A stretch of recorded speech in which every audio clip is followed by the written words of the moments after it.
Welcome to Book Club no Kiseki. I am Sam Allman. I'm Matt Jorgensen. I'm Sailor Eli. And the section of Falcom's Kiseki series that we'll be playing this week is chapter 5, 6? Chapter something? I believe it's chapter 5. Chapter 5 of Legend of Heroes Trails in the Sky, second chapter. But before we get to all of that, Lally Ho, what do you know? Was that a Final Fantasy IV reference? Yeah, it was. Nice. Was that a JoJo reference? No, it was Final Fantasy IV. See, because back when I was like, oh, I'm running out of cute ways to say hello, I should Google a list of cute ways to say hello. I saw one and it was Tally Ho, what do you know? And I'm like, we're an RPG podcast. We can't say Tally Ho. That's not canon.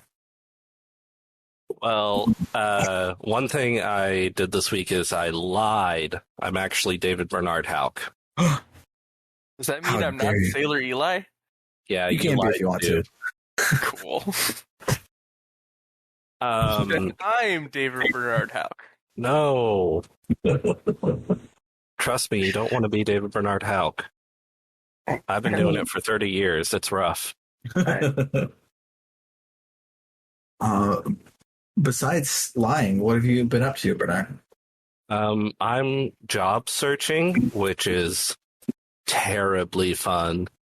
I found a job today that I'm really excited about, and I applied to it, and I really want to get it because it sounds great.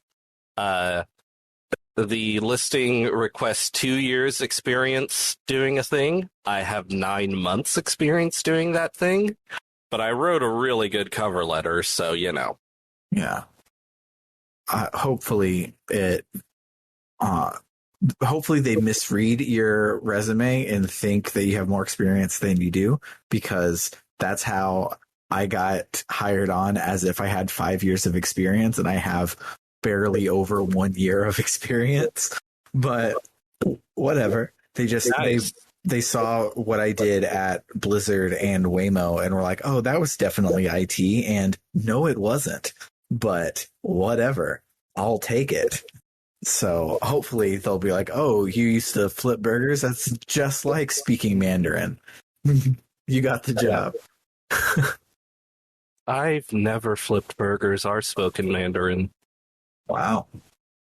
I've spoken Mandarin, but I only flip burgers for fun, not for profit.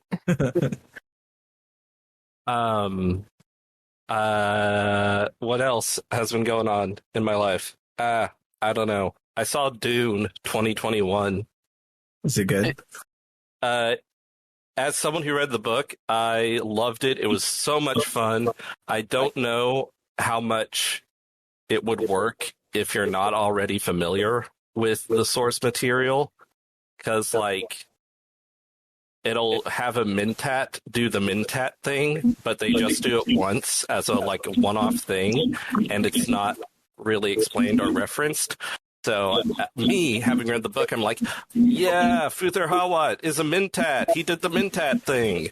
But if you haven't read the book, you might be like, why did his eyes roll back in his head and he do a really complicated calculation? That's a weird random thing for this guy to do once. Yeah, I still haven't read the books because I randomly in high school, someone told me that Dune was really good.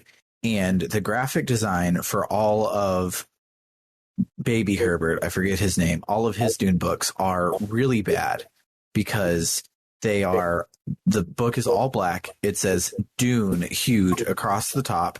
It then has like a band of a picture of some sort. And then where normally he would put his name, but he wants to trick you into thinking his dad wrote it, he put the title of the book. And so it was Dune House Harkonnen, actually, and not Dune the book.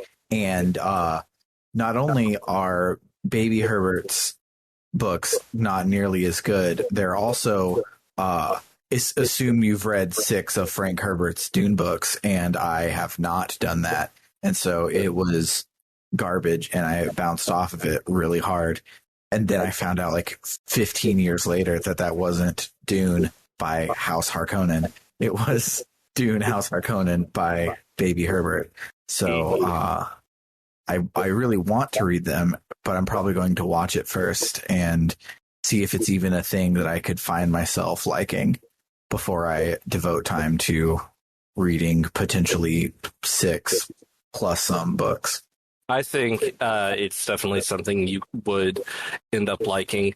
There's a really good audiobook read by Scott Brick. The weird thing is they later made an audiobook that's a full cast audiobook starring Scott Brick as like one of the main people in the cast. So Weird. It's really hard to find the one that's just read by Scott Brick. Because I don't really like full cast audiobooks. It's weird to me. Except I did listen to an audiobook of Ender's Game where Ender's chapters are read by a guy, and Ender's sister's chapters, I forget her name, Valentine, I want to say? Something like that, maybe. Yeah. Her chapters are read by a woman, and then at the end, when the characters meet, they switch off, and it's really cool. That is really cool. Yeah, I was gonna say I'm not a huge fan of full cast audiobooks either. But if you like 2 to 3 people is a good sweet spot. If it's switching perspectives, I'm definitely into the idea of having different readers for different perspectives. Because what I don't remember which of the Brian Jacques books I listened to as an audiobook. I don't know. It starred animals, which tells no one anything. But and those books all historically change perspectives, but one of them tells the story at the beginning, it tells a story within the story in the middle, and at the end. It's called I don't remember what it's called. The Tale of Despero. Yes, that one. But anyway, also starring the rat from Ratatouille. They they have a younger guy reading the first part because it's the mouse in this case was looking to find out what happened to his father. And then they have like a guy in his 60s reading the father part, and that was really great. Holy heck, I was correct. Ender's sister is named Valentine. Sorry, I just got really excited about the fact that I remembered something. Nailed it. I'm proud of you. I know that remembering things is a struggle for you sometimes. Yes. That's why you're on so many of these podcasts. You can remember the video games that you've played. Yes. If you like books with changing perspectives, changing narrators, and then they meet at the end, basically every book read by Michael Kramer and Kate Redding does that, and it's great. And most notably, they read The Wheel of Time, and they're reading the Stormlight Archive. And in the Stormlight Archive is the one where you have them completely separate, and then they get to meet up, and it's changing like paragraph by paragraph on who's reading, and it's dope, and I love it. Mm-hmm. But, some people hate their performance though, so definitely give it a shot. And if you don't like it, the Stormlight Archive is available on recorded audio, which is full cast, which you also don't like. But I mean, I have nothing inherently against full cast. I just usually prefer, if I can listen to something read by just Scott Brick and not Scott Brick and other people, I'm going to choose just Scott Brick because he's the best in the business. Yeah. Michael and Kate both Summer says they're lullabies. They completely put her to sleep, and she can't even focus on the fact that they're saying words. I love them. They both have like gravitas, but to each his own. But that does, since we're on the topic of audiobooks, segue nicely into what I've done. Matt, I'll get around to you in just a second. But what I've done the last couple of weeks is I have binged Gideon the Ninth and Harrow the Ninth on audiobook, and they are great. I have Gideon the Ninth. I'm really excited to hear what you have to say about it. So Gideon the Ninth is a fairly and I mean this with love. It's phenomenal, but it's a fairly bog standard young adult fantasy thing where you have a person and they have to go and do this special trial thing because of magical reasons, and they meet other people who are trying to do the thing, and in the end turns out somebody was a liar and there's evil going on, and they destroy the evil and power of friendship at the end. And it's phenomenal, though. It's great. None of this is me dogging it whatsoever. I'm just saying, I got what I expected out of Gideon the Ninth, and it's great. Highly recommend it. Then Harrow the Ninth is from the perspective of Harrowhark, which is Gideon's. So Gideon is a cavalier for Harrowhark's necromancer. So they're like a 2-person pair. She's the tank. Harrowhark's the DPS. So in Harrow the Ninth, we're following Harrowhark as the narrator, but Harrowhark is insane, and not like in the first book, you got little glimpse, and she would say that she's insane and she's crazy, and you're just whatever. You're just a loner lesbian. Of course, you're going to say you're crazy, but she's actually crazy. So she is such a unreliable narrator in the second book that she doesn't agree with you to what happened in the first book.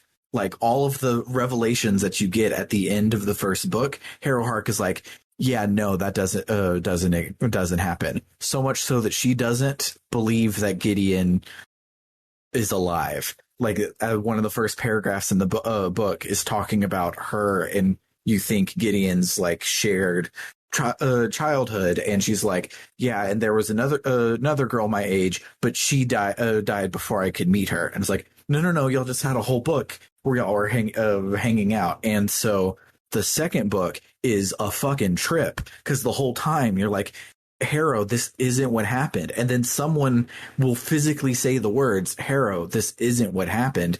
And you're just trying to piece together what the fuck is happening. And then finally, 80% of the way through, it all clicks. It all comes crashing back in. Everything makes sense. You're understanding what's going on. And it's so freaking good.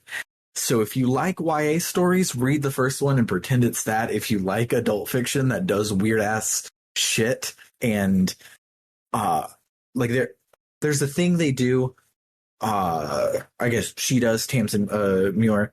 She does, or she is writing in the second person, which is very weird for all of Harrow's chapters in the second book. So it's all you do this, you do that, and once everything starts to click, it switches over to I do this, I do that, and it's just you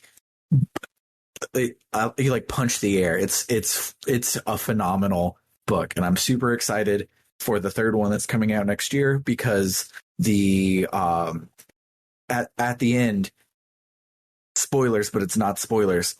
In Harrow's last chapter, she dies. In Gideon's last chapter, she dies. Then in the epilogue, people who I'm pretty certain are Harrow and Gideon, but are cagedly not saying their names, they're oh, yada yada yada yada. Have you figured out who I am yet? And then they say a character's name, and that character is the first person who died in the first book, and it's just what the fuck is going on? I need to know the third book, and it won't be here until December next year. So I got a long ways to go, but I had a hoot and a half with those books. Highly recommended. I hope I didn't spoil anything too directly, besides the fact that they die, but probably not really at the end of the second book.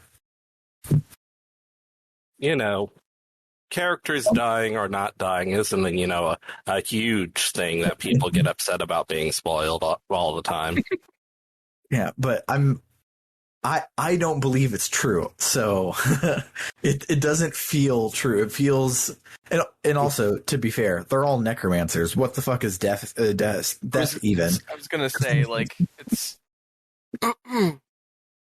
that's an important thing, like that they're necromancers. So, like, I don't know, maybe they're dead, maybe they're not. Maybe it doesn't matter that they're dead. Yeah. And it's definitely the situation surrounding all of that is the actual juice, and not the fact that they died at the end of their chapters. But it's real good. I highly recommend it, and especially an audiobook. It's read by Moira something. My friend Alora's D&D character Moira Buttons is stuck in my head, and it is not Buttons. That is not her last name, but Moira Buttons is the narrator, and she's like gives everyone such like good different voices, and she does something in the second book that elevates it as an audiobook, where one of the twists that she adds foreshadowing to with like enunciation, which is not a thing that would happen while you're reading the book, but it's like she read the whole book before she recorded it type thing, so she knew what she was doing. It's good. Highly recommend. But what have you been up to, Matt?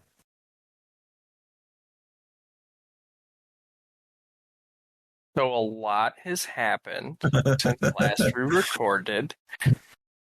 But a lot of it wasn't to me. It was just around me, and I don't feel comfortable talking about it because it's not my business to talk about. Which is fine. I have other things I can talk about. I signed up for a Warhammer tournament in a week. I don't know if I've talked about that yet. Not here. Cool. So I did that. I was hesitant at first until I read their policies. So, like, everybody has to be masked. Everybody has to wear a lanyard with their vaccination card on it, which is really cool. Mm-hmm. And because of the nature of the game, you're already standing usually about 6 feet apart anyway. Yeah. Warhammer tables are fucking huge. Yeah. So, that's going to be cool. I'm bringing my Death Guard. So I'm going to spend like 8 hours pushing tiny hand-painted army men around a board and making truck sounds. Well, only one truck sound, because I don't have many vehicles. But that'll be cool. I'm going to lose a lot. Because apparently some of the best Warhammer players in the state are going to be there. And I am not one of them that I know of. Maybe I am. Maybe I'm an idiot savant. That'd be neat to find out.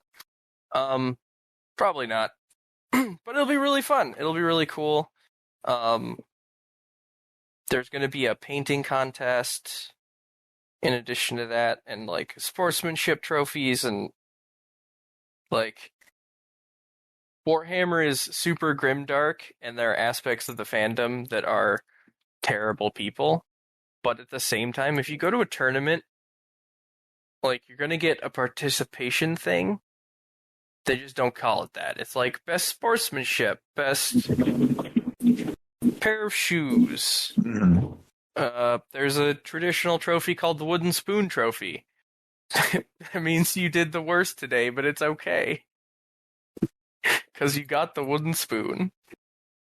So that'll be fun. I too have been listening to an audiobook, but it's a dry, boring one about the only actual equivalently matched tank-on-tank battles which happened during World War II on the Russian front. And no one really wants to hear about that. Except me. God, you're boring. I love you so much. I know. Oh man, you should have, like, so I've been listening to it on my drive to work, and I got home the other day, and like, I was listening to it walking into the house because I was at the end of the chapter. For those of you who know some history, we're talking like the setting in of autumn for Operation Barbarossa, which is a big deal to nobody but history buffs.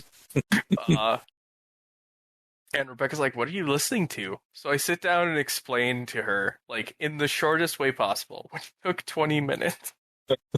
Because I'm the worst. She's like, I stopped listening when you started talking about Joseph Stalin. Like, okay, good. That was the part that wasn't boring. Yeah, I'm pretty sure I've said the sentence, I stopped listening when you started talking about Joseph Stalin a million times to Maddie Grace Webben. absolutely. My one of my favorite recent tweets of yours is Maddie tweeted something.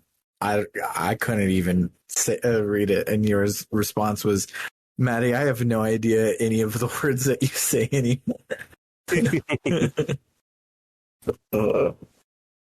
But I also am super boring, and yesterday I was telling Summer about how I wanted to purchase some more hard drives for our home network servers so that I could set them up in a RAID array so that it would go faster, so that our Plex would deliver faster across our Wi-Fi. And I explained it how I would do all of that to the least technical person I know, because I'm fucking stupid and I like to just hear myself talk, I guess. But I was knee deep in IT concepts, talking to my wonderful wife who needed help plugging in her Switch today. So probably not the best audience for that. So I'm glad we are boring together, Matt. We should just sit in a room and just like not even listen to each other, just talk at each other. Yeah, just put in earmuffs so that we don't have to actually hear the other person. Just have someone to nod and talk at for 6 hours. Get it out of our system. Yeah, boy. When we lived in the Twin Cities and we were making that drive, Rebecca had to listen to me talk about like obscure tanks that they only made tens of, and for hours she's like, Mm-hmm. I feel bad for her some days. So let's listen to Matt talk about some sky tanks and listen to some music from The Legend of Heroes Trails in the Sky. The Cairo Amardo P2640. No, we're going to talk about the Glorious. Oh, that works too. So let's listen to the Glorious's theme music, and then we'll talk about the plot.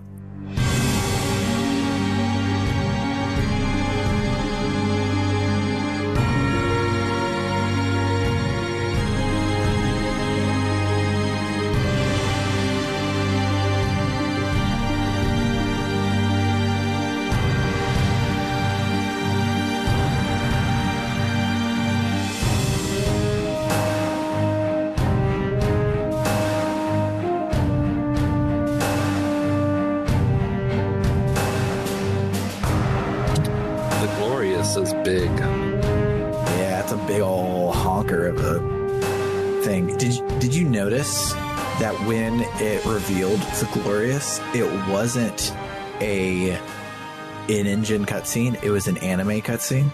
Yes. I loved it. We haven't had an anime cutscene the entire game. This is the first FMV besides like the attract mode in this whole series. All right, take it away, Matt. Real quick, somehow I missed entirely that the airship's name was the Glorious. That literally just clicked. Oh yeah, the big old red one is the Glorious. They also call it something else because nothing in this game can have just one name. That wasn't really a thing in the first game, but in this game, everything and everyone has multiple names. I love how when we figure out Lo's name, we're like, oh, you're so Leonhardt. He's like, no, you can call me Lo. Everyone else does. And finding out Leonhardt was a big plot point. And he's like, no, just call me Lo. It's fine. Here's a third name. It's okay. Oh. Anyway, so I was wrong. We're actually on chapter 6. Yes. I thought 5 sounded too small for the amount of stuff we've done in this game, but it's not my job to know what chapter we're on. Yeah. What gets me is because there's a prologue that was fairly lengthy. We did that as its own episode. So we are episode 7, chapter 6. But when I get in the moment, I can't remember if we are episode 6, chapter 5, etc. And I'm even more screwed up because like I've redone notes a couple of times and I don't delete the old ones. I just add another number and keep going. Because I might need those old notes. so what happens in chapter 6? So it chapter 6 opens with us going back to, I believe it's the guild hall in Bose. The cold open for the chapter is on the Capwood ship. Josette. That's right. Sorry. Yeah. I am one page ahead. Yeah, so it's nighttime and Josette is going out to get some fresh air and Joshua is out being an emo boy on the deck of the ship as he's wont to do this game. And he is getting ready to boogie off. Oh wait, no, that's not the cold open. I'm so confused. Yeah, I wish I had a ship to be emo on. I just have my bedroom. So, is this where Josette animates at him, right? That's the section. I have to be way more specific. Yeah, that happens several times this week. But so he's moping about something, and Josette is like, "Do you have to do all of gestures vaguely this?" And he's like, "What do you mean?" She's like, "Let the Organization 13 like collect Heartless or whatever. Like, just go and live your life. You can escape with us. We're all Erebonian anyways, apparently.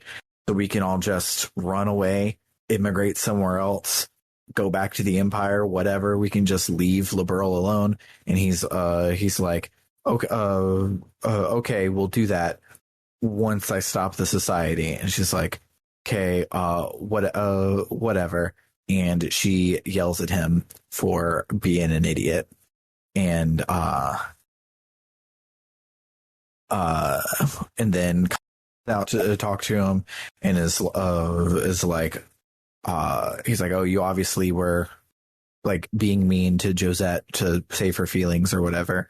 And Josh is like, "No, I don't do that. I didn't. That's not a major plot point of the first game that I hurt people's feelings to protect their feelings." And before they can get into it too far, an alarm starts to blare, and Don Capua calls him into the bridge because they're coming up on the ship they were looking for, and 1, 2, skip a few. Joshua does something really fucking cool where he like Outlaw Star grappling hooks onto the other ship and is just like hanging behind them on a rope as they fly away, and it's fucking cool. It's pretty badass, TBH. And yep, okay. Yeah, if I were an anime girl, I would have a crush on Joshua. I'm not an anime girl, and I wish I was an anime girl so I could have a crush on Joshua. Fun fact, that means y'all both have a crush on Joshua. I'm not an anime girl. I only want to be an anime girl. That means I want to have a crush on Joshua. No, with the way it works, if you're like, wow, man, you are so attractive. If I were gay, I would totally be into you. That means you're into them. So if I were an anime girl, I would be into Joshua. That means that you're into Joshua. You have a husbando. It's fine. If I were an anime girl, I'd be a different person with different priorities. And I do not have a crush on Joshua. And a different number of dimensions. Yes. That's the real difference for me. If we had the same number of dimensions, I'd be fine with it. I have a crush on... Why can we never remember his name? Martial arts man, big guy. Zane? Oh, it's because it's Zen in the most recent translations, but it's Zane on the PSP translation, which is the one that I used to write notes in the first game. So because of that, it's Zen, Zane, Zana, Zuba, Zaba, Ziba, Zaba, and it's gone. That's why I get confused, because you were saying a different name before on the last game. But yeah, Zen is who I have a crush on. Yeah. I gotta give it to Agate. Agate's pretty great. Yeah. Redheads. Yeah, it's really that simple. And headbands. Don't know what it is about headbands. Anyway. They give you infinite ammo. But yeah, when Joshua grappling hooks onto the patrol ship, the capitalist ships pretend like they were trying to do something else and like dogfighting type thing so they can run away. So the patrol ship is like, oh, we got rid of them. We got them off of our tail. We're fine to go home. And Joshua is just hanging off the back of it. Thus ends the cold open. All right. So post cold open, which I always forget. I need to stop doing that. We shift back to what I'm finding out is not bows. It's like Is it not bows? I think we start in bows and we go to the lake later. That's right. Yep. I'm trying to also use the wiki because my notes are a shambling mess. Okay, so we head back to bows, back to the Guild Hall. And we have a little bit of a catch up from last week. Mm-hmm. We talked about, God, I can't not laugh every time they call him the Blade Lord. It needs to say Blade Lord 420 at the end of that. He plays a lot of Call of Duty poorly. Yeah. AKA Lowe, AKA Leonhardt, AKA Lawrence, AKA the red masked man, AKA the silver haired man.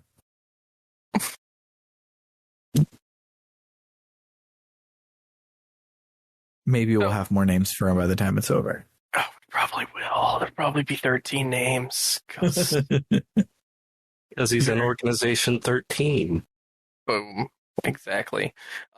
We talk a little bit about the meeting at the gravesite that we had going from last week. Oliver goes a little more into what happened at Hamel. It is way worse than like the game was telling us, but approximately as worse as it's been alluding to.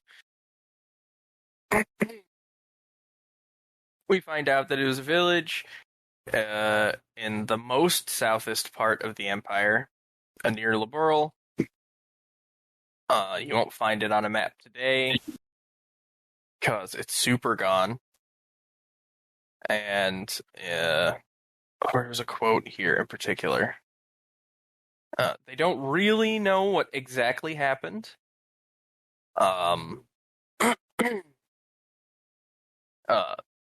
Oliver pointedly says only rescue units saw precisely what happened.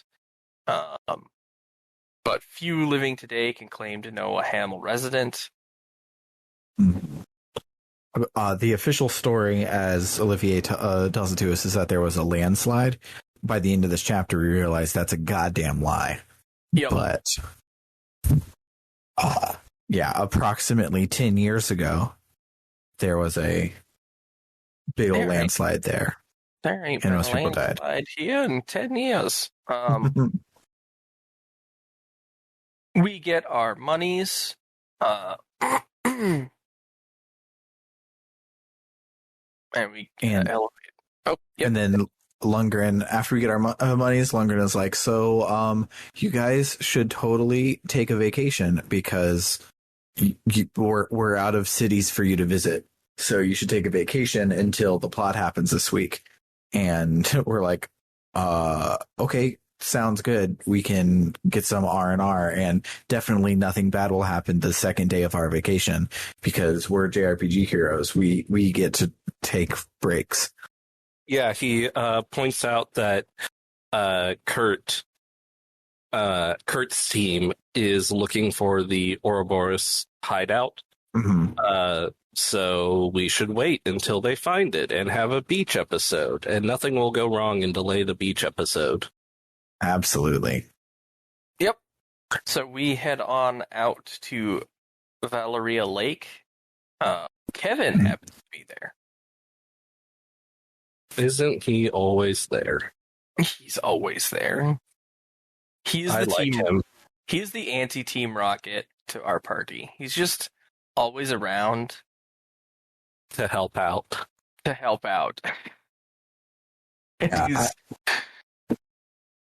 No, go ahead. When we started this game, we didn't like him too much, but I think that's mostly just his hair. And His I think hair's he's actually real bad. I think he's actually a sweetheart, and we like him now. It's real bad, and also he had a pretty terrible first impression. Like, Yeah. creeping on Estelle, and just being. But I think that's intentional. I think that's actually some really good writing. They want you to not like Kevin at first. Mm-hmm. I mean, this is me projecting, but it feels like they want you to not like Kevin and come around on him. Mm-hmm. Similar to how you're supposed to not like Agate and come around on him.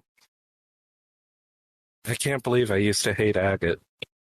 I love so much. It's so weird. Remember at the very first chapter of this game when both of you joked, but who would ever pick Agate? Why wouldn't they just pick Shara? And then you both accidentally picked Agate because you thought that the other person was going to be picking Shara. And now y'all both love Agate and probably wouldn't ever change it to not have him the whole game. I like him more than Shara. He's more interesting. Mm-hmm.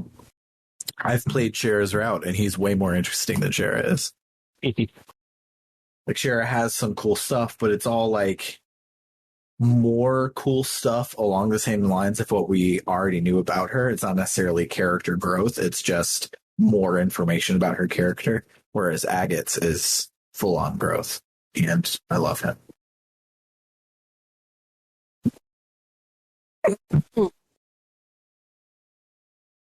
So anyways, we get to the island, and pretty immediately we get hauled off to the Bracers Guild. Wait, there's not a Bracers Guild at the. What do I have a thing? And there's not an island. Oh, yeah, I'm we're sorry. at the lake. I took notes on side quests. There's side quests here. You can do those. Yeah, I didn't. I didn't at all. Yeah, I did some of them. They're not worth it. Anyway, we head off to the lake. Mm-hmm. There's Kevin. He's great. We get some, like, break time, but it's almost immediately interrupted by Kurt appearing, who's doing the, like, I've crossed the desert, I'm damaged and broken, and I don't know what's what. But Kevin, good, sweet, honest Kevin, has a super secret church move, what heals Kurt. I wish actual church people had special moves. Right? Yeah, anime church people are way cooler than real life church people. Yeah. Well, when they're not secretly evil. I mean, a lot of real church people are secretly evil. It's true. Yeah, but even when anime church people are secretly evil, it's still cooler than like real It's life. true. It's still like it's world domination, not like I'm gonna steal $50. Yeah, and it's world domination and not touching kids. So Yeah, that I'll one. take it.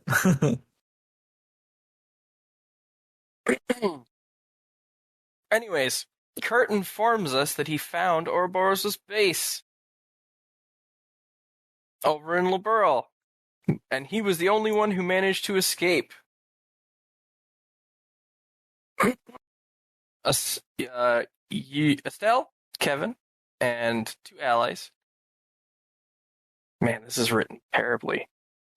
I took Estelle, Kevin, Agate, and Shara on accident, I'm pretty sure. Yeah, No, Shara on purpose, because I had a reason. I didn't write the reason, but Yeah, you have to bring Kevin because he needs to be able to do his special church move if other people have had their minds messed with. Yep. Yeah. And I took, I believe, Shara and Olivier.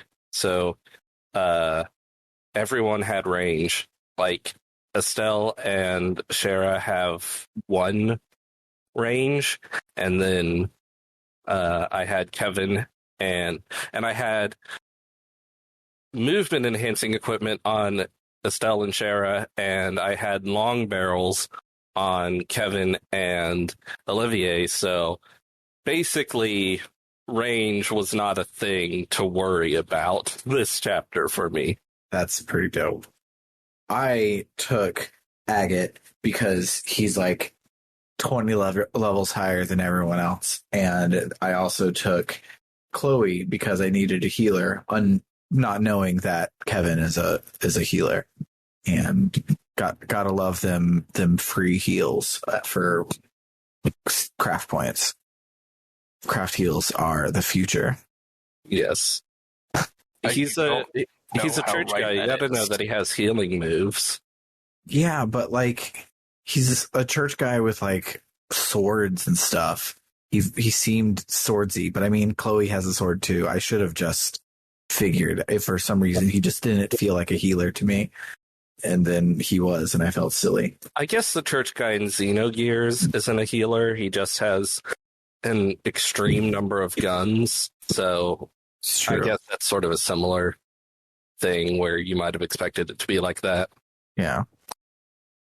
And also, I already know that Kevin is the main character of the next game because he's the biggest on that cover, and the main character is usually not a healer, so I just wasn't expecting it. That's an aggravating point for me in a lot of games. I know it would be a lot more boring for most people, but it would make logistics so much easier in most RPGs if your healer was just your main character. I mean, I've somehow spec'd Estelle to be an amazing healer. I don't know how it happened. Yeah, I accidentally made her an incredible healer, so.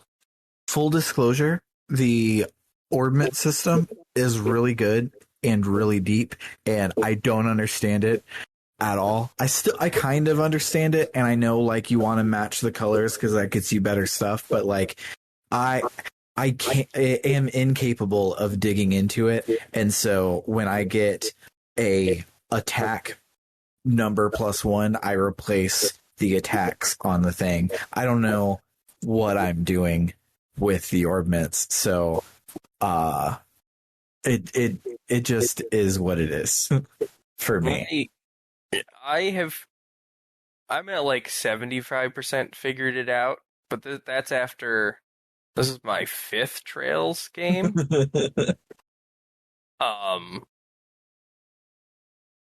Yeah. Like the very bare minimums of it the the crystals that you unlock at the bottom determine the spells that you get.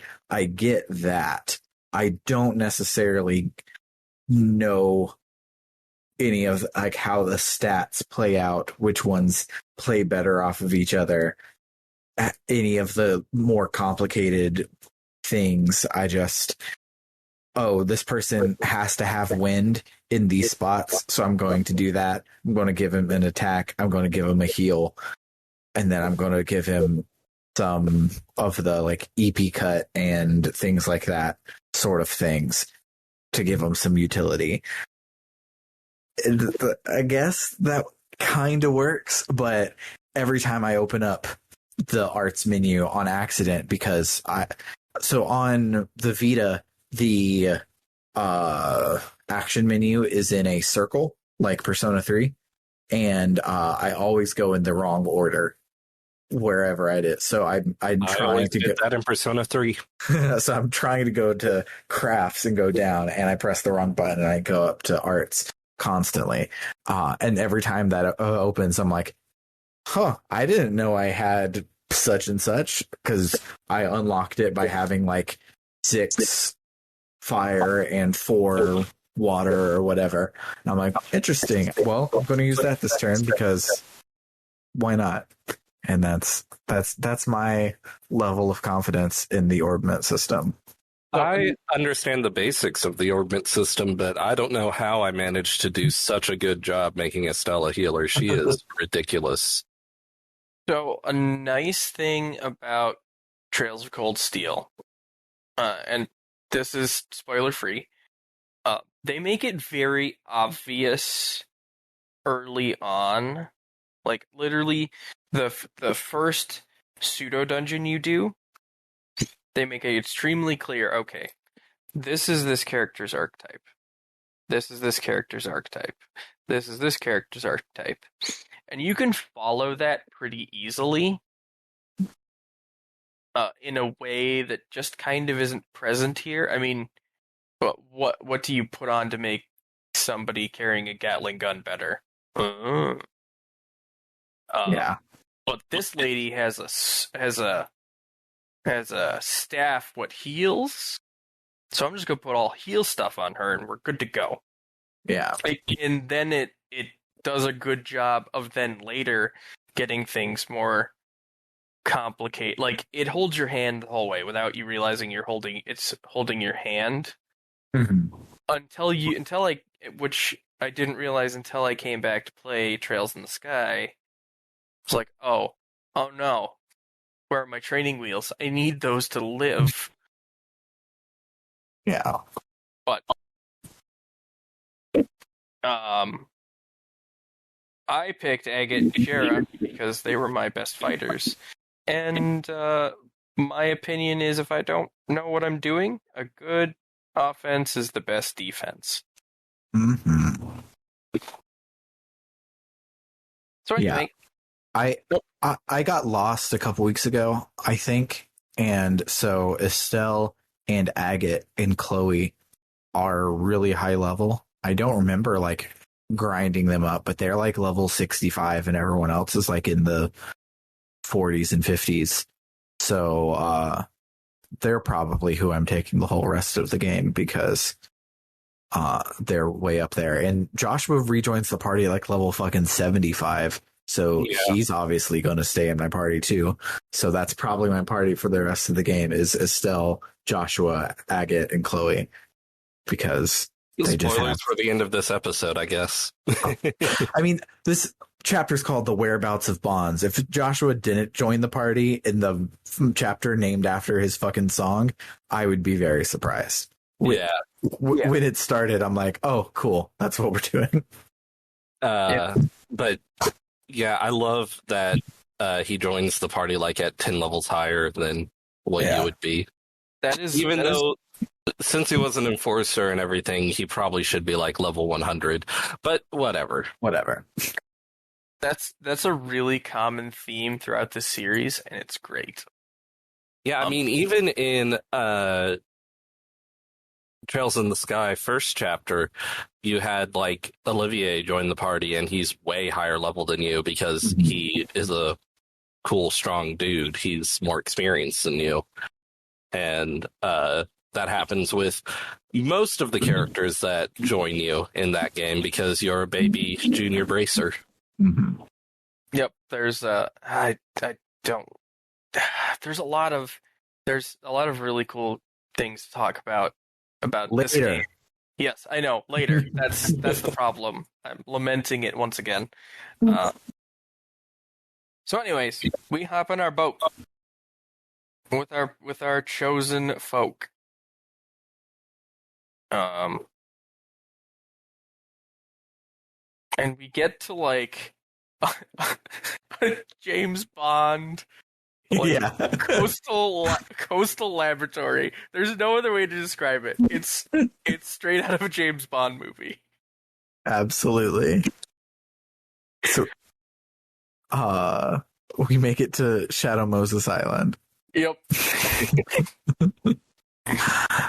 And there's just this old guy in a skin suit smoking in the corner. We have no idea what's going on.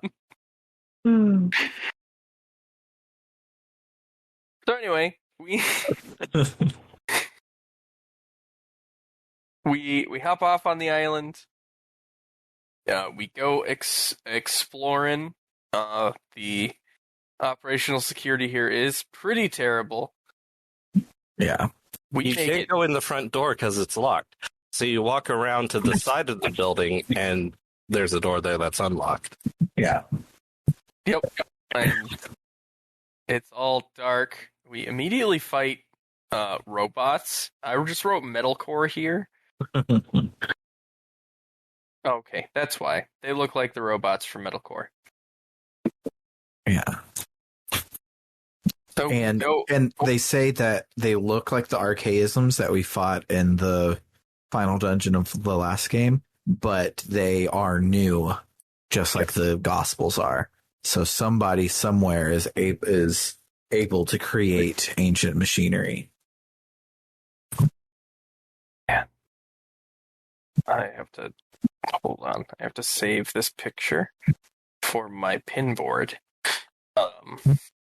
Because I'm just going to start making a pin board connecting all the things. I'm not telling you what picture it is. Anyway, we keep exploring. It is down to the areas with the green lights. It is straight out of a James Bond Metal Gear movie, and it's the best. I loved it. It's also the first dungeon of the game, but for real this time. It's the same tile set. It's the same idea. It's the same. You have to get the key cards. You have to get night vision goggles.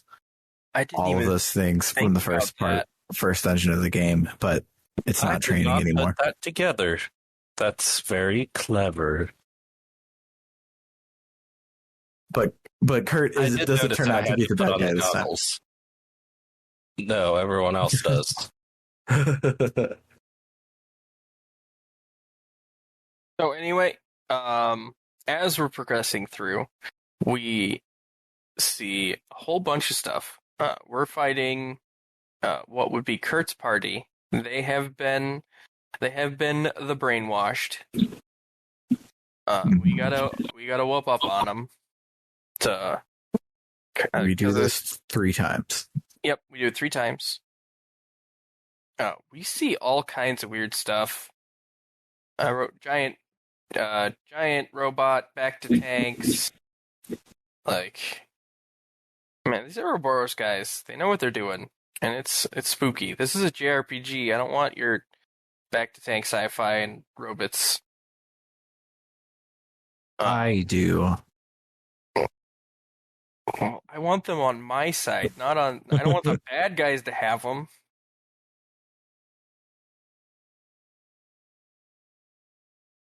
Oh, that's right. I was really upset we had to beat up on Annalise. Yeah. She's real strong. Yeah, that fight sucked for a lot of reasons. Yeah. after the fight were like, "Oh my god, she was so hard." It's like, remember, she's been practicing specifically to beat you up. So that's why she was really good at beating the shit out of you.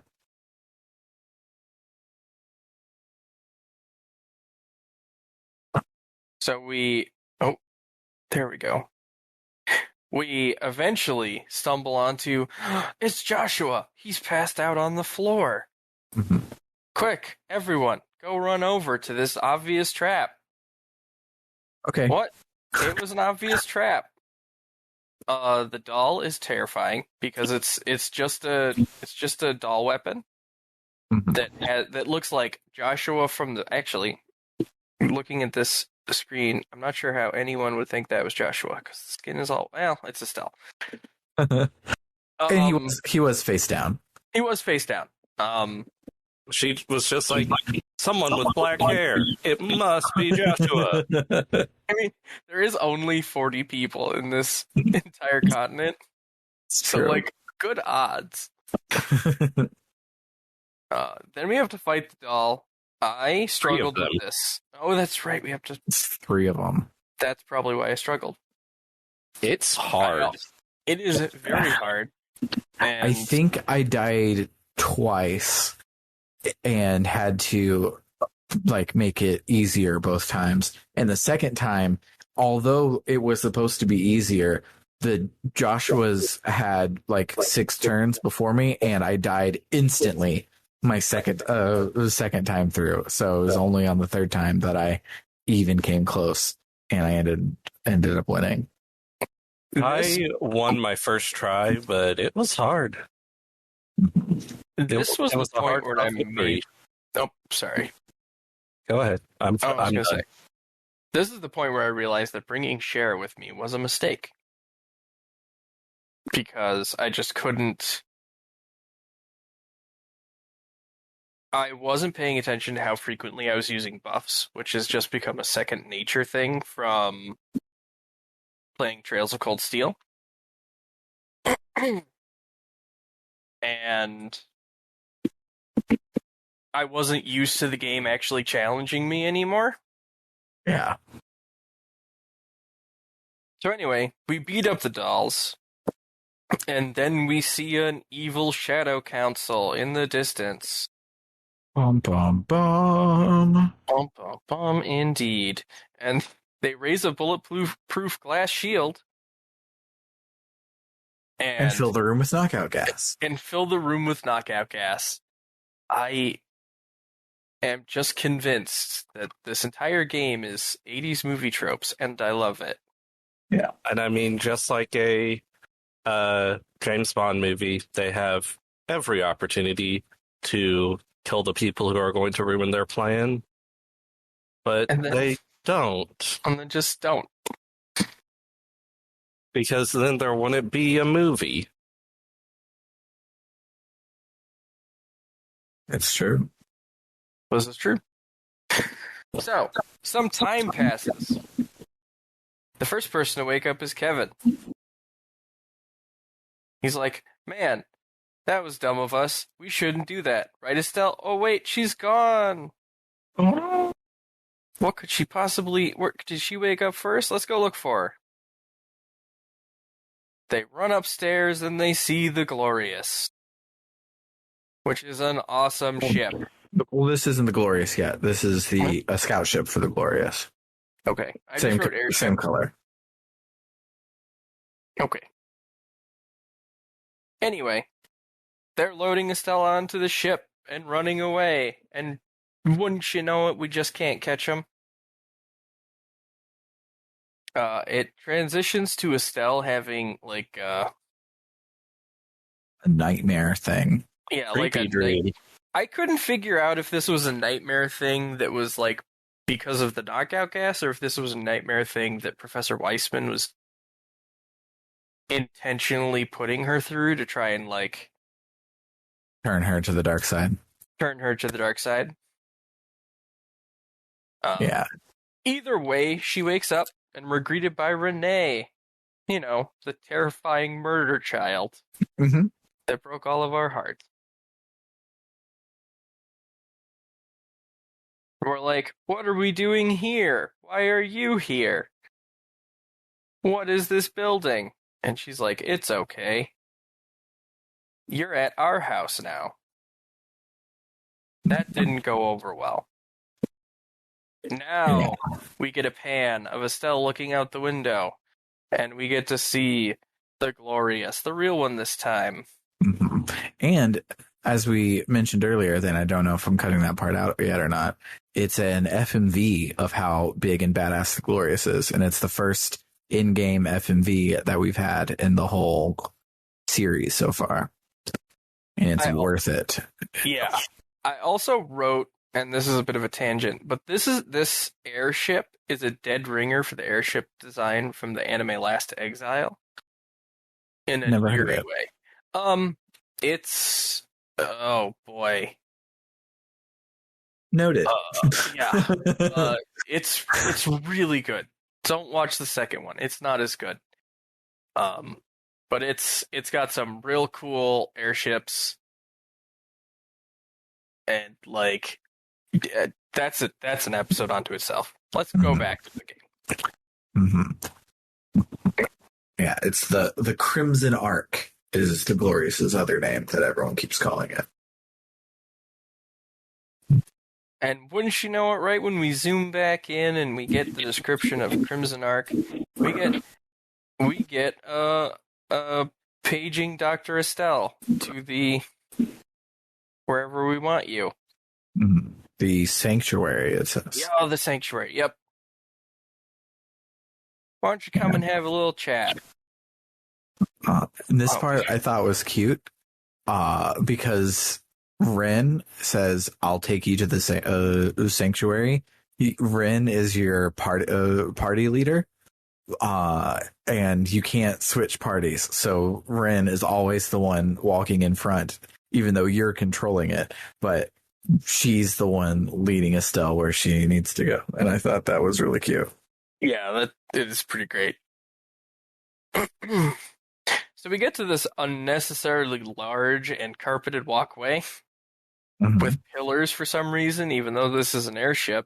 Mm-hmm. And a friggin'... Okay. Yep. That's right. A giant pipe organ. Mm-hmm. The entire ship is controlled by a giant pipe organ. I don't know if it's controlled by it, but this is something I had to like look up on the wiki, and in the LP, that's how the ship is piloted. That's dumb. Amazing. It's both of those things. You gotta love when they just fucking go for it and have the villain play an organ. I mean, if you think about it, like, other than a steering wheel, like the absence of a steering wheel makes this weird. But, like, if you got a giant airship, you're gonna need some amount of large buttons, right? Those could just be like put onto a keyboard. You don't need a fancy. I'm trying to justify it. There's no defense. There's no defense. And I guess the heroes play mouth organs, and so the bad guy plays a hand organ. Yep.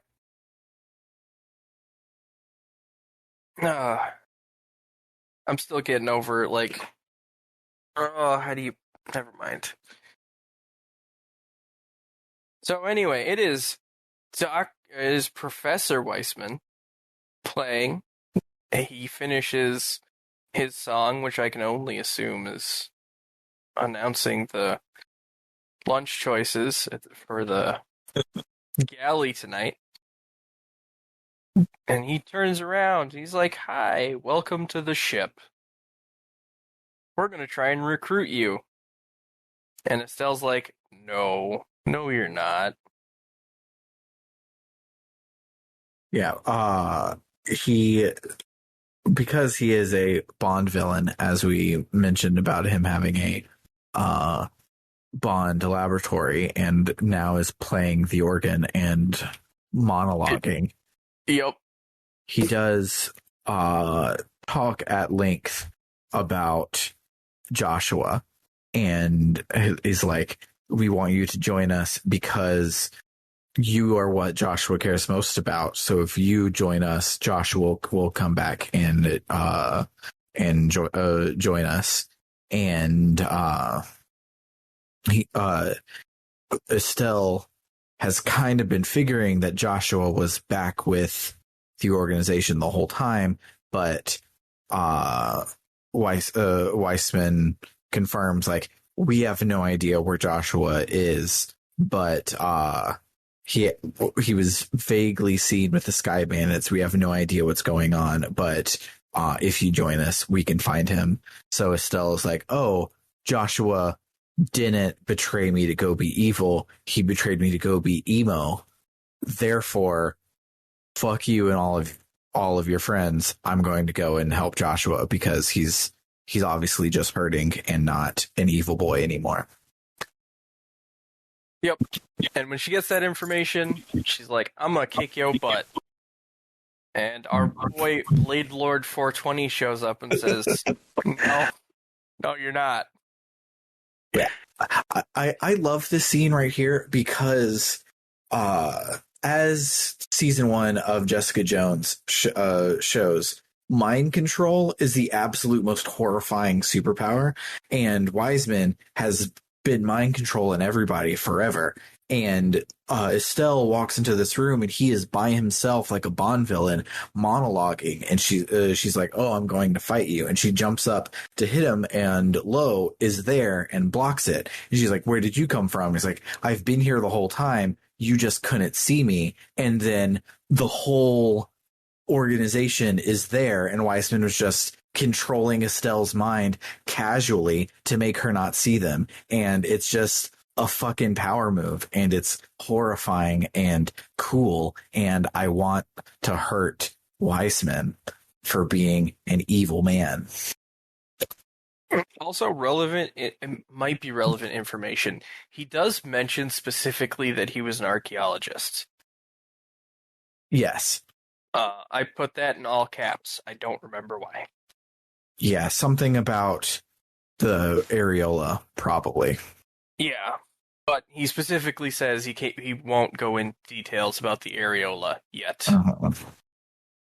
Suspense piano. So, realizing that there's nothing she can do, she decides not to fight back as she's escorted back to her room. Yeah, she when he asks her point blank if she's going to join them or not, and she's like, maybe, and he's like, okay, well, I'll lock you up until you decide. And we're all going to conveniently leave except for Lo. Yes. We're all just going to leave, and it'll probably be fine. Yeah. Someone did tell them, like, oh, hey, that thing you were waiting on is ready, or something like that. So, like, there's a reason for them to leave, and that reason is plot convenience. But, yeah, they're going to do a experiment or something. Yeah. As Ouroboroses want to do. Mm-hmm. So she goes back to her room,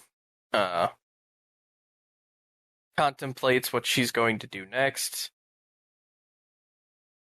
But that's immediately interrupted by Lo, just coming back in, and he's like, listen, I'm not going to fight you, so you don't have to worry about it. She's like, I've seen what you can do.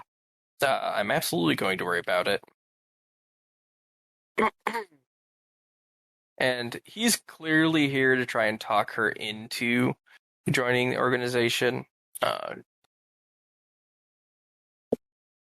But he flat out tells her, I don't think you're cut out for it. He talks a little bit about his past. He was good friends with Joshua's sister. She died at Hamel. Joshua killed the man who was about to kill her. Yep, because they were attacked by Jaegers equipped with liberal weapons. Mhm.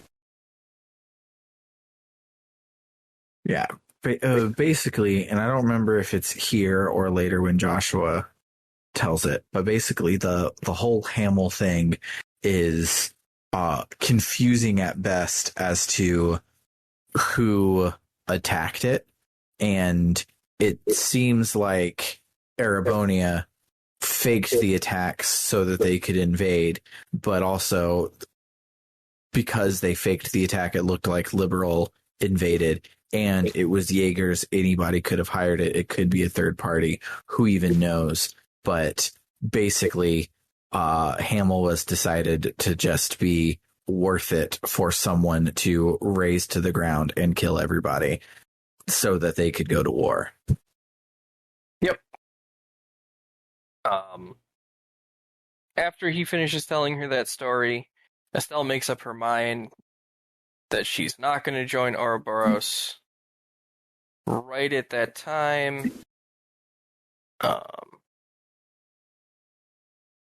something shows up. Nope. Yeah, isn't this where... I don't... Nope, that's later. I don't think so. Yeah. But, Blade Lord leaves. Estelle talks about some stuff. We shift, this is important, we shift our perspective to the hallway where some guards are hanging out. They go in to check on her. She's not there. She bushwhacks them, and the jailbreak is on. Yeah, she is super badass, as we know. And they walk in and the window is busted, and they're like, oh, she busted the window and like jumped out to the water. She's nuts. Why would she do that? And there's several hiding places that I was expecting her to come out of at any second, because obviously she like threw something out of the window to break it and make a big thing, and then she was going to attack them. No, she actually jumped out the window, but she's hiding above it like a badass, and she swings in to drop kick them because she's awesome, and it's a great moment. It is pretty great. All right, so we run out of the room. We do a little like mini puzzle maze thing with these annoying freaking electric pillars that keep popping out of the ground. But eventually we make it to the deck of the ship. Pretty sure that's what you call it on airship. Yeah. The roof of the airship. Yes, the roof. Well, I mean, yeah, roof, deck, whatever.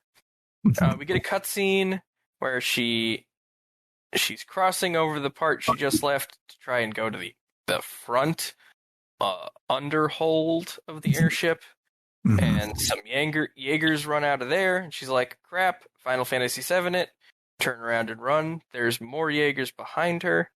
And Gilbert! Who everyone remembers! I absolutely did not remember this guy. I love it because he's like, I bet you never thought you'd run into me, and it pops up like, this young man is ... and you get to choose, and one of them is who again, and the other is, oh my god, you're Kyle from the Sky Bandits, because it's some dude with blue hair, and you're like, it's obviously him. And then the third one is Mayor Dalmore's steward. You can actually get the right answer, but I just love that it's like, oh, you're that one guy. You're that, yeah. So anyway, he says, you're going back to house arrest, and she says, nope. And then we fight both Gilbert and the two Jaegers. Four Jaegers. Yep, two on each side. And they aren't not that hard, because you can win this fight. Yeah. Yeah. I had the fight time out the first time, and then I saw that version of the cutscene but then I reloaded and beat them and saw that version of the cutscene. They're very similar. Yeah, my first time, like on my first turn or whatever, I like took one of the dudes out like in one hit. I was like, oh, they're not that hard.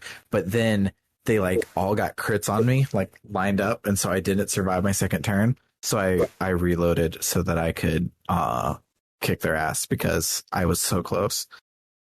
Mm-hmm.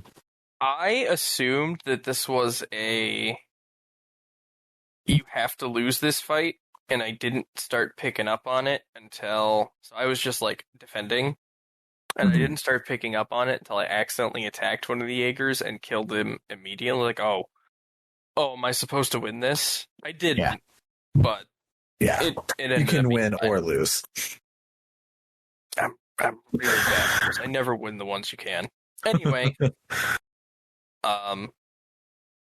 they do the anime superpower because you get to the end of the fight one way or the other, they're going to get you. But there's a fifth Jaeger. What? He done anime jump stabs the other Jaegers and Gilbert, and in what is my favorite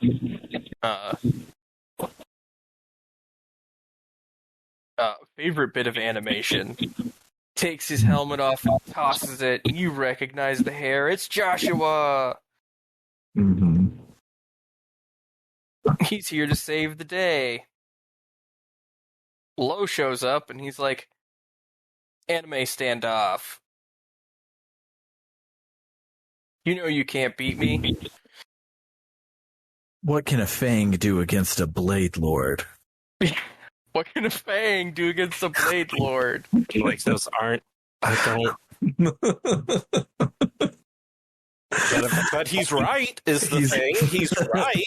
Joshua's like, yeah, even working together, we can't beat him, so he has a point. Yeah. So we run away, or no, he runs away. He decides he doesn't want to fight. Well, Joshua's like, I fucked up the ship, and I fucked it up in a specific way that would be real easy for, like, Ren to figure out, but the only one here is Lo, and Lo's not the machine person. So you better go get to work on that. Yeah, and he said he fucked with each of the engines in a different way. So even if he teaches himself and figures out the first one, he's back at square one for every remaining engine. So basically, he's got to do a really annoying JRPG minigame. Yeah, he does. He's got to do a Burger Time clone, except that it eats your inputs about 80% of the time. That's what he's got to do to fix all the engines. I feel that comparison in my soul. So anyway, we run back down the deck. What we headed up, what we were trying to go down. Mm-hmm. And now we have Joshua. Hooray! I spent way too long messing with his stuff because I had so many freaking orbments just sitting in my... Anyway. EFW, you have too many orbments. Yup. Yeah. And so for Joshua's half of the dungeon, it's just like Estelle's half of the dungeon, except twice as long and a little bit more annoying. Yup. That's the end of that. And we're like, oh man, this was so annoying. I hope no one annoying shows up. And of course, the next cutscene we get is Campanella showing up, who is like the second worst.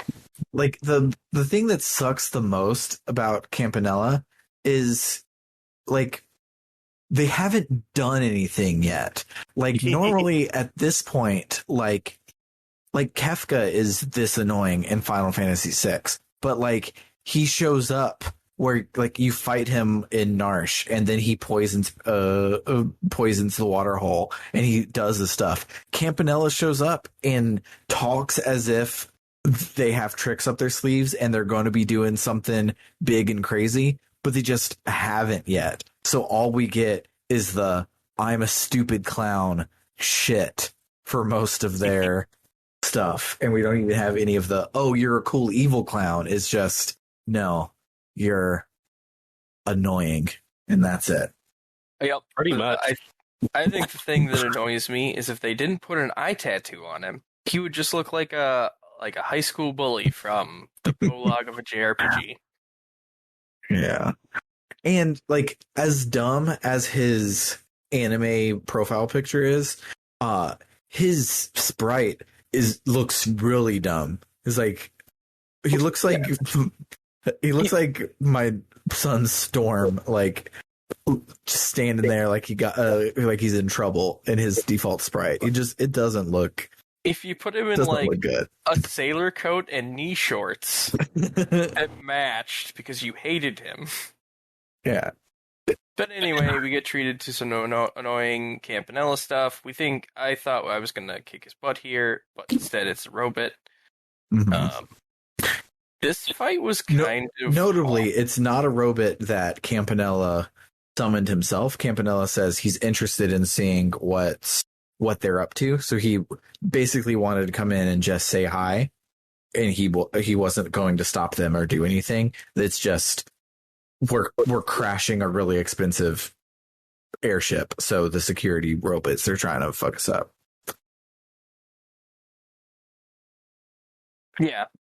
I seem to have struggled with this robot. I don't remember why. It explodes. It's actually a really cool explosion, and I got like early FF7 vibes from it. We keep trying to escape. Oh yeah.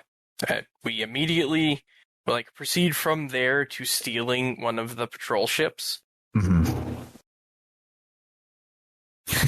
And we escape the hell out of here to 30 Jaegers shooting our ship. Mm-hmm. Which should have blown it up, but anime, don't worry about it.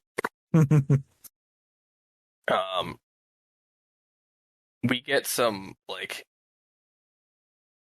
space, some airship talk, but there's a kind of a cool scene with the dogfight where they're just running instead of fighting, but I thought it was pretty neat.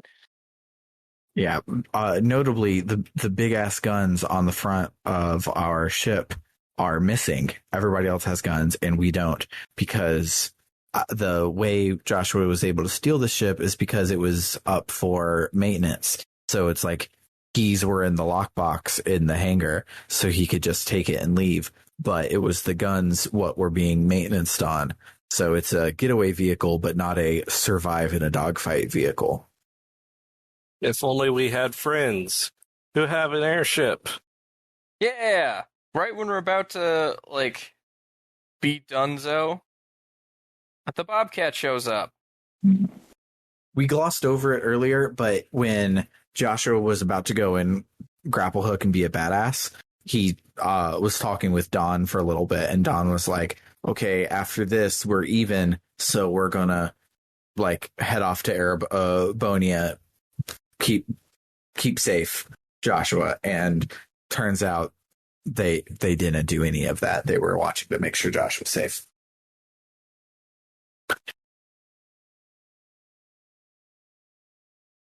So they swoop in and save the day. The Campanellas are kind of growing on me.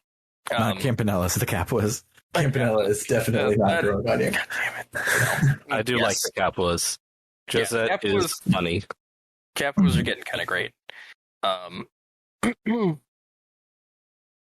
So anyway, we end up crash landing on a beach. It's at sunset. It's very romantic. We have lots of talk about feelings and emotions. And Estelle basically tells Joshua that he's dumb and he's doesn't understand his own feelings, and he's a stupid teenage boy, and he needs to realize that he's a stupid teenage boy, and he's not smart at all. And says that he's broken and incapable of love, but obviously he's not, because he's trying to protect people. So he's just lying to himself and cutting himself off from his emotions as a defense mechanism. And he doesn't need to do that, because that's not healthy. And she gets through to him a little in the end, and convinces him to join the party. Yep. They have a really cute scene where that I thought was worth highlighting about first kisses being important. Mm-hmm. She wants to do over. It's kind of ruined by the Capos showing up, also landing to make sure that they didn't die.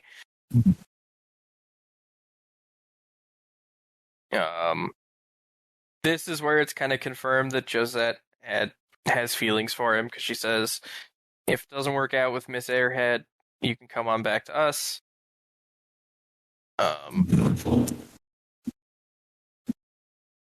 And they're like, okay, well, you stopped the Glorious, you fucked it up, let's go to Erebonia. And Josh is like, no, I'm going to join the JRPG party. You guys go on without me.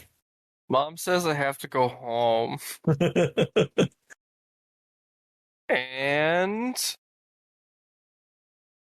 they have a really great closing scene about promising. I want to get the promise right. They promise to, because Joshua has this whole time been trying to protect Estelle, and that's why he left, and he was doing all of that because he was being an idiot. And she's like, I've been training really hard. I can protect myself. You have been training really hard. You can protect yourself.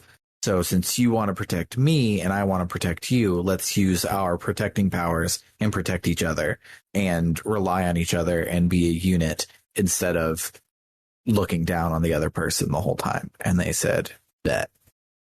Yep. He succinctly wraps it up by saying he promises he won't ever run from reality again, and that he will walk with Estelle until the very end. The last lines are Estelle saying, I promise to the very end, and we get the end of chapter 6. Hell yeah. So let's do the cute anime love song that we just listened to, and then we'll talk about our memorable moments.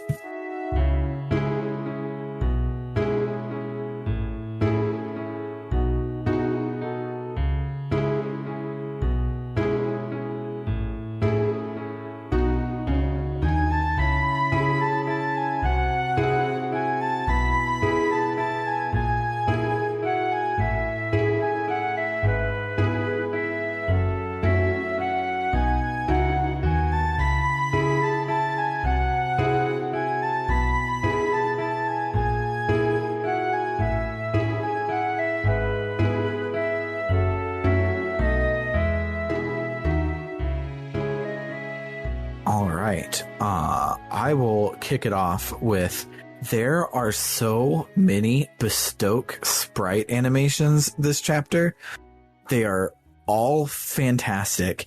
Estelle's nightmare, where Joshua falls to fucking pieces, is exquisitely animated in sprites, and it's so good. We already talked about him pulling off his helmet and throwing it to the ground like an anime badass, and it's great. Normally when we get sprite animation fight scenes, they're not bespoke animations, they're just the fight battle system animations used to create a fight, but these were just from the ground up, bespoke, super awesome. Estelle swinging in was another one. There was 4 or 5 this time around, which were great.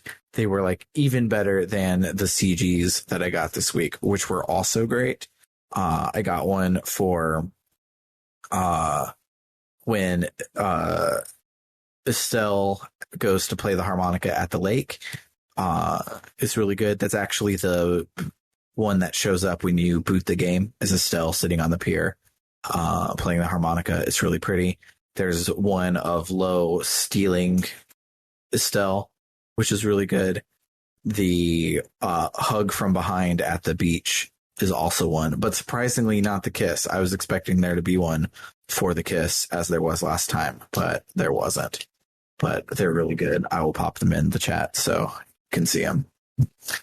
But that's all that I had. Was just the graphics are great this week. I really enjoy how Estelle has become super badass.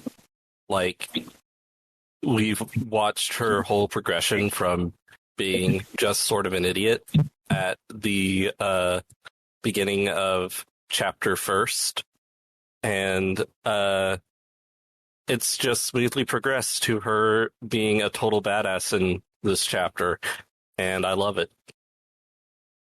I like that she's like just to add a little bit onto that. I like that she stayed a goofball, because sometimes when you see that character progression, they lose that part of themselves. She still like says and does some goofy things, but she can back it up every step of the way, and it's really good.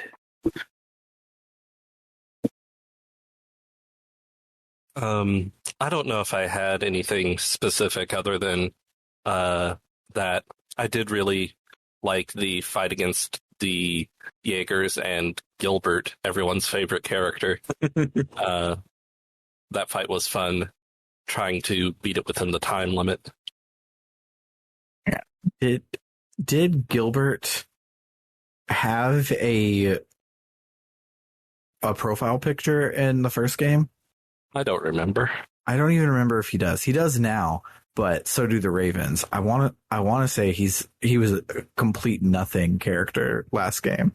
There are several named characters in this game who have profile pictures who did not in the previous game.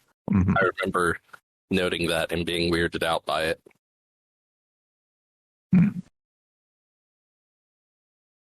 I think he specifically didn't, because I think I tried to Google it. Yeah, I'm going to look right now as you talk. Oh, it's my turn. All right. The beach scene. I'm a huge sucker for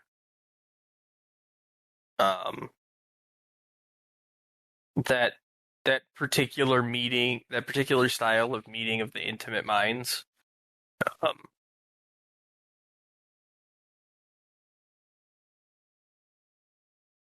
And it was straight out of some of my favorite anime, in like a condensed version that was just about perfect, up to and including the Kappas showing up and like not spoiling the moment, so to speak, but putting a capstone on it. I mentioned the the sprite of Joshua pulling the helmet off and throwing it to the side. That was great. So good. And even though I hated it, I still kind of love the fact that ship's flown by a pipe organ. Yeah. That's what I got. Dope. Well, thanks again to everyone on the Ko-Fi for donating a whole lot. And this series already is pushing the three of us to our very limit.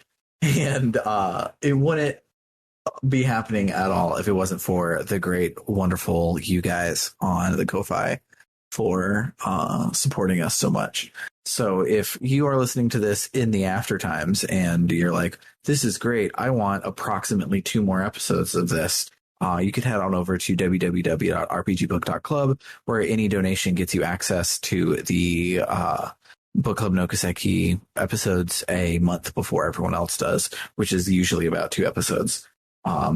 This month it'll probably just be one because I think it's been almost a month since we recorded. But Happens sometimes. it happens sometimes. But scheduling a podcast is hard. it really is. I don't know why I do it 3 times a week. It's not smart. I shouldn't do that. But alas, here I am, and I'm doing it for you guys. But yeah, next week we will play Chapter 7, which is called let's see if it's a spoiler in its title, like this one was. Slightly. It's called The Tetracyclic Towers. It looks like it'll be where we'll go. It looks like it'll be a really short chapter because this was a pretty short chapter. The cutscenes were pretty long, but there were two dungeons, and that was it. There was no town exploration. There was no anything like that. But on the Let's Play this week, it was about, say, 15 entries. Next week is about 10 entries, so it'll be real short. Nice. So excited for that. But then the last 2 chapters are both real long. So yeah, we'll play Chapter 7, the Tetracyclic Towers, and we'll see you back here in 2 weeks. For Book Club No Kiseki, I have been Sam Allman. I'm David Bernard Hauk. I'm Matt Jorgensen. Adios, amigos.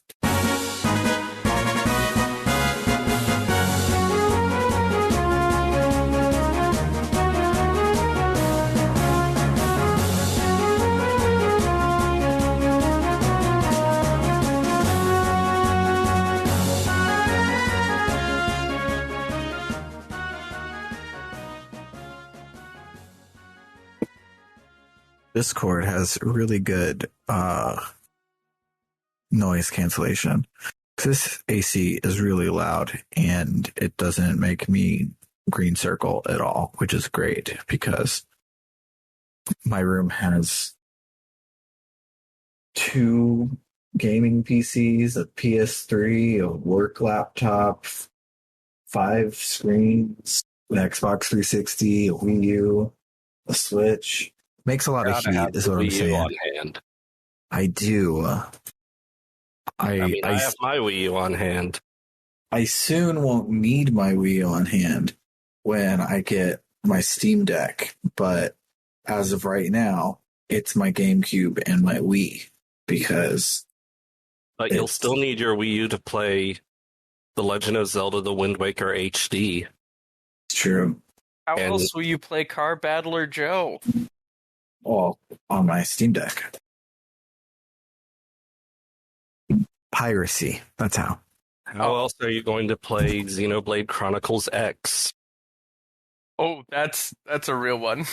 Yeah, I need to finish Xenoblade Chronicles X. How else are you going to play Paper Mario Color Splash? I need to play Paper Mario Color Splash too. How else will you play Kirby's Epic Yarn? On my 3DS? That got put on 3. Never mind. I've actually started playing Kirby's Extra Epic Yarn on Nintendo 3DS. It's good. It fucking sucks. Opposite opinions, same time.